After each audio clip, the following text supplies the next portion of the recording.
Once you've done that, remove your crankcase breather, which plugs into the bottom of the airbox, just about there, a little tiny circle.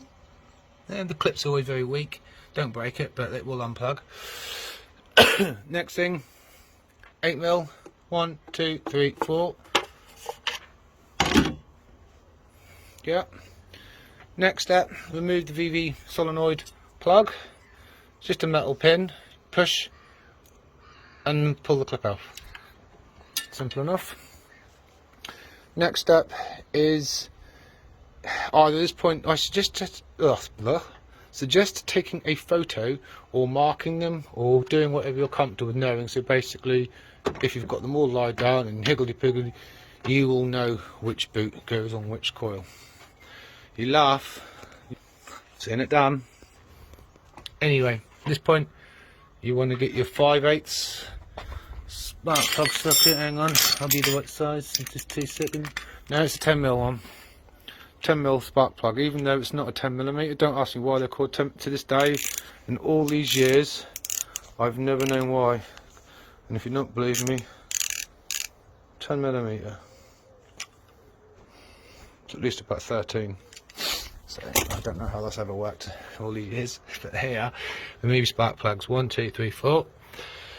Excuse me. Lay them down gently on the floor. Next point is to now crack and remove your valve cover. Start from the middle. 1, 2, 3, 4. Then onto this one. This one only. Don't need to touch that one. This one. One at the back. One at the back there. That one. That one. Remove the valve cover. Now I can't help you anymore at this point, guys, because I've put a new rocker cover seal on, and every time you tighten this down and torque it, if you remove it, you are theoretically supposed to replace the rocker cover seal. You could probably get away with it if you haven't started the engine, which I haven't, but I'm just not doing it. It's been torqued down, it's been overnight, and it's done right. So there we are. I'm sorry. Now at this point, what I suggest is getting a longish screwdriver. That's long enough. Gently place it down into bore hole number 1,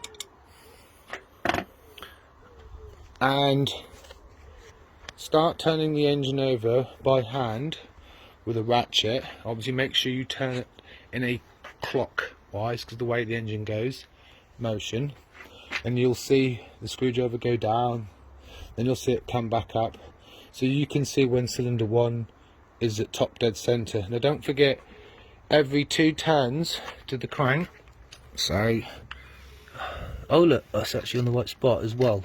That little divot mark there is in line with that mark there. You see that? But you can be out 180 degrees on the cams. What I mean by that is when you go to think, oh, it's all in place, and you'll go put your bar in at the top, it won't fit because your cams are upside down, so you'll need to turn it over all the way again, so the screwdriver comes back up. Then if you look round, you'll have 2 like cutouts on the cams where that bar can actually slide in. Now I can't show you because I'm a bit gutted I put this on yesterday. I was sort of washing the dirt before school. I didn't want to leave the rocker cover exposed overnight with the moisture. Excuse me. So anyway, what you want to do is then make sure slowly but surely turn the engine over clockwise till you can actually get the bar to slot in.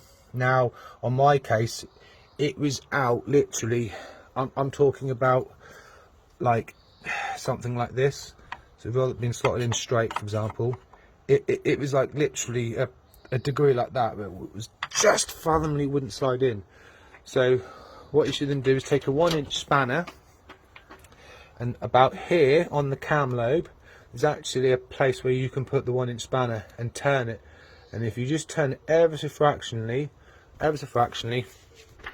blink, your bar should slot in. Brilliant. So make sure your bar's all slotted firmly in. Underneath the catalytic converter, I think exhaust, you see that? No, I'm pointing the wrong one. I've took it out, so that's why you can't see it. Oh.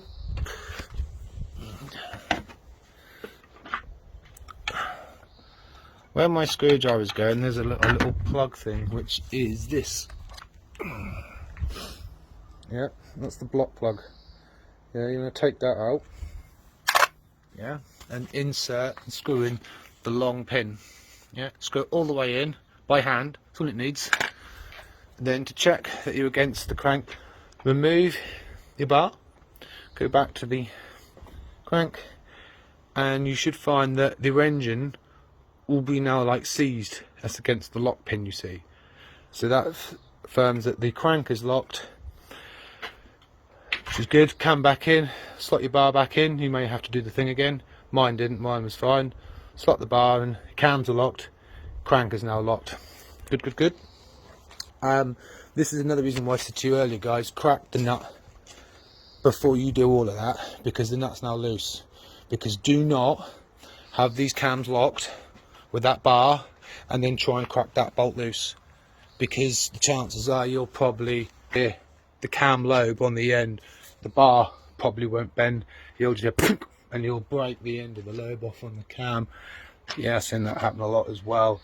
And then you need a new camshaft, because yeah, that's fucked. At the end of the day, it's fucked. So don't do that. All right. Next thing is, obviously, because you've cracked previously your nut, whip the crank off. The bolt off. Once you pull the bolt off, use some of the butter sauce and spray into where the keyway is. There's a keyway there.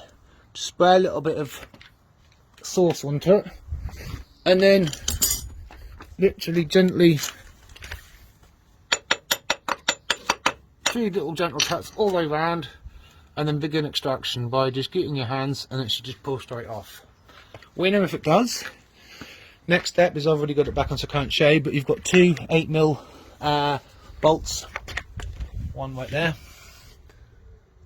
that plastic one there, and one again behind the Exxon casing.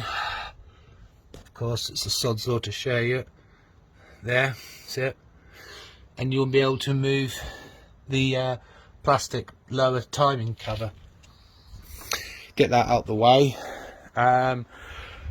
Excuse me. Because you obviously know your engine's all locked. You've removed your harmonic dampener. You've removed the plastic lower timing cover. You'll be able to then literally come up, crack your nuts loose, your tensioner as well. I suggest undoing it about approximately 4 turns, complete turns. So don't take it all the way out. And then on this little piece here, there's a hole, which I'll show you on this one. It's easier. You want to get it and turn it clockwise, and you'll find the tension will all loosen and the belt will go quite slack.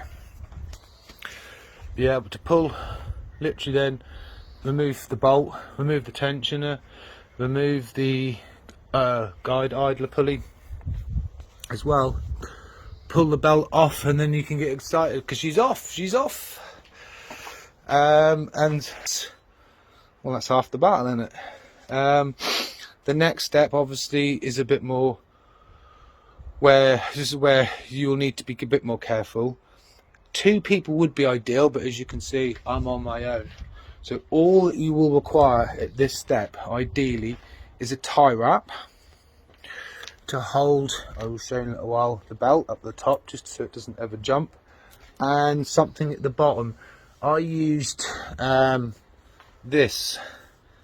This is like actually what I use on Lambert sensors, that goes over the cover of the sleeve. So it's actually like a special rubber, it's not wire, it's a special like rubbery stuff, very strong though. I used that around the bottom of the belt. I will show you what I mean on that now. Right, put your new guide idler in and screw it up. I did have I think it's 15 foot-pounds, I believe. Yes, it was. I'll put the torque settings on in a little while, but I believe it's 15 foot-pounds for the guide idler. Torque that bitch up. Get the belt out and just gently put it over the cams. Do not put the tensioner on yet. and let it sort of sit down over in position. Now this is where you'll need the tie wrap. Start tensioning the belt from this way, so make sure the belt is firmly in there. Come over your guide idler, come all the way down and go over your crank, and make sure this side of the belt is taut, because obviously you're pulling as hard as you can. These won't move because it's locked. Pull as hard as you can. Now while it's sitting, like, you know, as hard as you can, come up here with the tie wrap and tie wrap through and hold the belt through these teeth, if you imagine, with the tie wrap, so that will never let go. So you've got the correct tension there. So you'll come down, and as you get to the crank, this is where 2 people would be handy. If not, you'll have to use, it shouldn't move, but this is just to make sure it doesn't. This is all sounds cowboyish, but I promise you, you move, obviously once the crank's pulleys off, you'll have the belt. Now as you come down really tightly, where the crank teeth sit, you'll find probably by about a gnat's cock, they won't actually push in. The teeth will not line up in with the crank guide pulley. I can't, because I haven't got one round here to show you. What I mean by that is where the teeth sit, you'll find that that'll be like very fractionally out. Now put the bolt back in on the crank. Don't put the damper, just the bolt in. Screw it up, and then if you find, you'll normally be able to turn it because there's no resistance in the engine hardly at this point. Turn the crank very slightly anti-clockwise so it then lines up. You'll be able to yes, it's slotted in, right? You'll know what I mean. So the teeth out very slightly like this. You'll move the crank ever so slightly backwards slightly, and then dink, the belt will sit in those notches like that. Yeah. Once that's done, turn it back clockwise. It's back up against the crank block, and the belt will be really taut. Yeah. Now at this point, obviously, because the belt will be going round the little crank pulley inside like that, this is when I use this just to gently go around behind the belt and just gently tie it together, just gently, so it doesn't ever like come out of those teeth. Yeah. Come up to this point, take the said tensioner, and make sure when you fit it that this little pulley, hang on, this part of it is in about the 4 o'clock position, because it goes in the engine about like that. So you want that in about the 4 o'clock position, this tab with the Allen key hole. Yeah. Push it in, squeeze it in, and start tightening it up. Now I just suggest tightening it, just because I had a bit of problems with sitting properly, so I tightened it up just by hand all the way and then backed it off a little bit, so it's about 4 turns out. Take an Allen key, and what you then want to do is to turn anti-clockwise in with it, and what will happen is, I'll have to come down here just to show you, I'm afraid. Right, you see that little cup arrow? As you turn it anti-clockwise, that will come down in line with that other piece at the back. They want to be sitting like that. So as you turn it, it will come down, and then, so it's difficult to do with one hand. It will sit like that. You with me? Or, I can't show you properly, but you get the idea. Once it's in that position, hold the Allen key and tighten that down to 17 foot-pounds. That bolt should be, I think mine was a 10mm, some are 13 on the SVT, so it does depend obviously what bolt's fitted. Tighten that down, and then obviously you'll find that it should all be, that's hard to show you with the light I'm afraid, but you can see the gist cut like that, so it sits like there, like that. Right, cool. Once you've done that, you're there basically. I then suggest excuse me, removing the bar that's holding the cams, and removing and unscrewing the block plug. Now turn the engine over at least 4 times clockwise. Now don't go, if you find anything like really stiff or anything, don't keep going or anything, because obviously you'll end up, something's out. That shouldn't be, but I'm just saying, This is why you always check the engine will turn over freely by hand, no worries, because the last thing you want to do is if you destroy something. Turn the engine over at least 4 complete revolutions by hand to make sure it all seams back. At this point, what you want to do again is with the screwdriver in, make sure you're back in line with this little digit bit. As you can see, it does actually line up with that, but 9 times out of 10 they'll be full of rust, so you won't be able to see that. I did wire all that bitch up, but it's not the best. But basically, put your block plug back in the block to make sure it, is secure, and make sure your bar slides in. If it does, your down ball's accurate, baby. You're there. You're done. Your timing's done. And then it's basically a reverse of everything fitting. With regards to that bolt on the water pump, I'd put your belt all back on and then nip that up, because your belt will be holding it. You don't want to go crazy. 15, no, probably 20, 25 tops newton meters on that. No more than 25. I think that's it. And obviously make sure you can do your water pump at the same time if you need to, which is just there. 4 8mm bolts, and that'll come out. Also, like I say, you shouldn't need to touch VVT solenoid and your exhaust cams if you do it this way. And then that way, otherwise if you go the way that they were saying, you'll have to piss around this, you have to reset it all and all sorts. And old expression, why broke, why, if it's not broke, why fix it? If it's working right, don't touch it. That's my motto anyway. But yeah, with regards to if you know any pulleys, if you want to know if a pulley's worn, I know this is the wrong one. This is a Focus 1600 or 1800 tensioner, but a pulley should never spin really quickly with me. It should be quite tight, should be no side play. That's brand new Gates, that is, but I don't think so much of Gates stuff. And again, this is going to have to be replaced, this idler, but you can then check to see things like this. If it spins really easy and for ages makes a noise, it's fucked. Good idea as well is to check your engine mount out. You can remove all this as well, because most of the time they all look like that. If you look, you can actually undo that. So, me, I'm going to get that all off and make it pretty, and get the car done. So yeah, I hope that helps. Sorry I couldn't show you more inside, but I'd already done it yesterday, and I didn't want to leave the rocker cover off overnight and go, because obviously moisture damp. I'm a bit of a fancy with that with the engine. The rest of it's alright, but yeah, so like I say, I hope that helps some people. Cost of the parts before I go: if you go and buy that tensioner from Linton's, well, not directly from Linton's, it was from, I won't say, some of you probably see the post, but either way, it's a damn so cheap. If you go on eBay and type that number in, it's still coming up about 130 quid, that tensioner.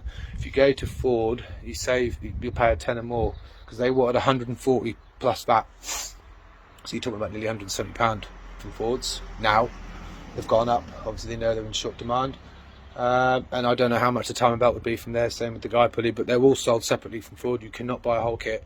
So my advice, like I say, is buy the Daco kit, which I think was about, it wasn't even 80 quid, I don't think. You'll have to check, I'm afraid. I'll give you the part number. Buy the kit, throw the tensioner in the bin. So, because I know some of you, like you say, they're a bit iffy. So yeah, I checked the springs, they are the same tension. Whether it's a different design, what not, I don't know. Don't use it, it's fine. Throw it in the bin. Buy the fucking Linton's tensioner, which is the genuine one that even comes in the full fucking box. £90. £90 plus 80. It's a bit cheaper than, say, 170 for the tension from Ford, and plus the belt and plus the auxiliary guide wire idler. You're talking probably at least 250 quid, if not more.